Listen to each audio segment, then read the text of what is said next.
Hey, bro, you know that I be swagging. You should grow a beard. Osama bin Laden.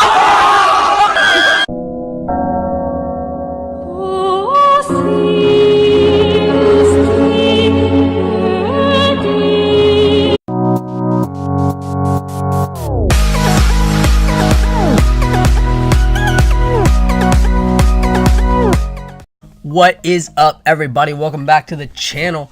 I've been doing finals lately, so I haven't had the chance to upload a new video, but I'm back to the grind, you already know. And I've also been coding some Unity, and I think that's been going well. I also have some iOS apps coming out pretty soon that I've been developing with C#, and I'll be making some tutorials soon.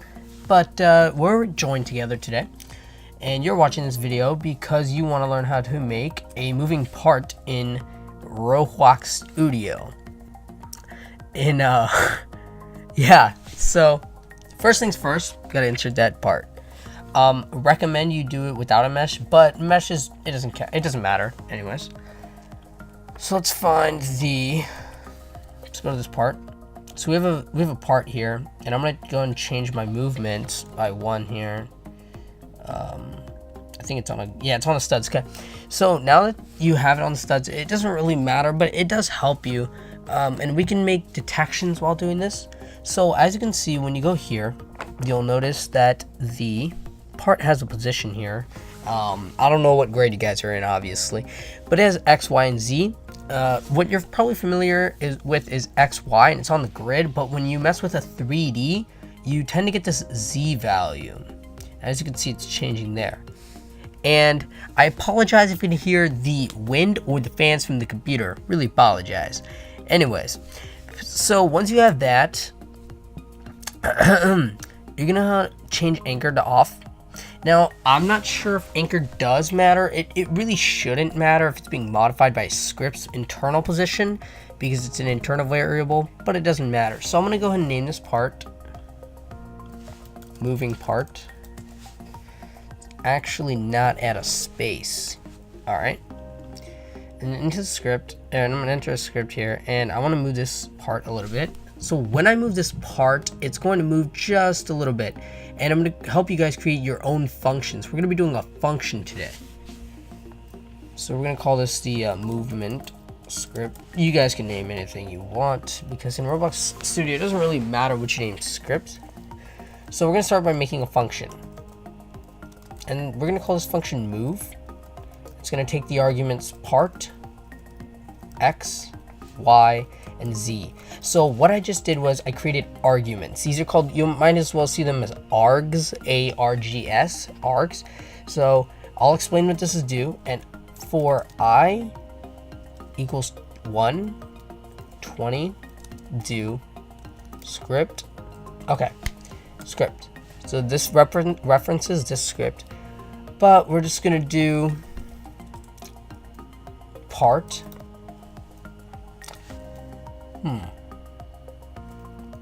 dot position equals part. So you always have to make sure with the computer, because you can't say part position is plus vector. You just can't do that.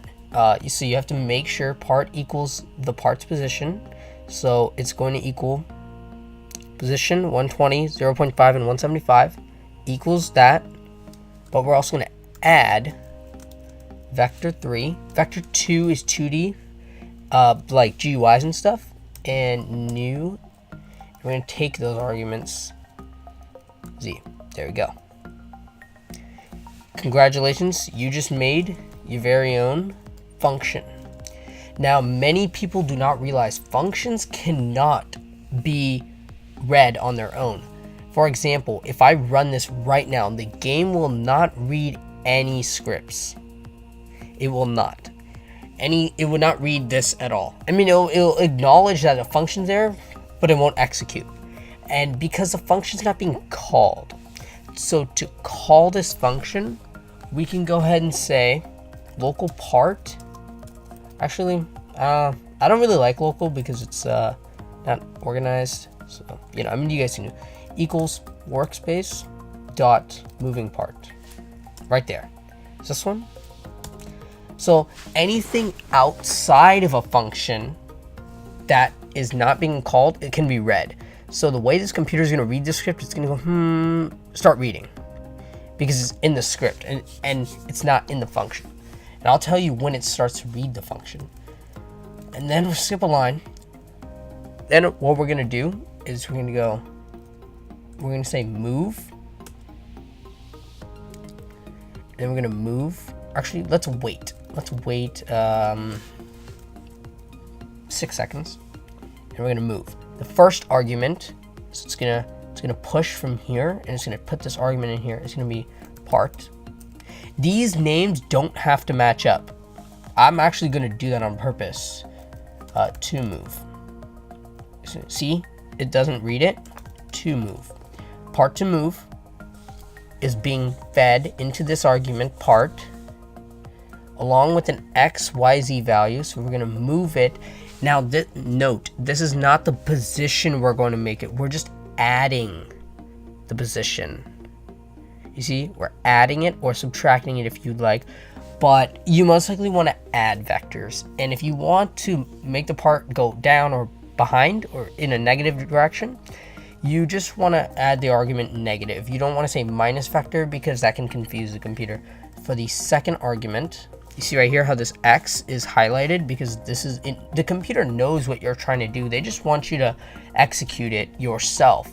So the first X value, we're going to move it as 1. And then we're going to move it 1, move 1Z. Actually, let's not move it to Z. We're going to move it there. So now when we do it, now the way the script's going to read it, skip, part to move equals script moving part. We're going to wait 6 seconds. And then we're going to execute this function. We're going to send all 4 of these into 4 of these, and we're going to plug them into here. So let's go ahead and run it. Just got to find the part. There's the part. And there we go. The part has moved. And you're like, whoa, Rishraf, the part just moved uncontrollably. Yeah, so I'm going to go ahead and put this in the middle so we can see it. So that was kind of embarrassing. Alright, now that the part's in the middle, it's kind of moving uncontrollably, and you know, we don't like that. So there, the part like bounces. Whoa. So what we're going to do is we're going to anchor it. And now that this part is anchored, we're going to see if that makes a difference because we're all learning together. And as you can see, it's going to move. Whoa, that glitches the system. Glitches the system. But it moved. It moved up 1, and it moved to the X value plus 1. So that is amazing what we just did. We moved the part by itself, which is awesome. But I like to say, I don't like that. I like patterns. So I'm going to add a statement while true do. That's a repeating method for Roblox. Let's wait a tenth of a second, and every individual part. Now, if you guys are wondering why it stayed up in the air, because it's anchored, so it shouldn't come down. We're gonna move it actually half. That way. That way. Which way? That way. I'm gonna keep doing this. There we go. And it's just going to keep repeating. And it's going to keep using this function's arguments. And let's change this to 10 studs. Or for I equals, let's match this up, and I equals 1. So it's 1-to-1 ratio with the stud movement. 1, 2, 3, 4, 5, 6. It is moving up and that way. Which way? That way. So feel free to make anything you guys want with this. I'm going to make it move actually a little bit that way because I don't want you guys to get confused with the Y value here. Y is up, if you guys haven't noticed.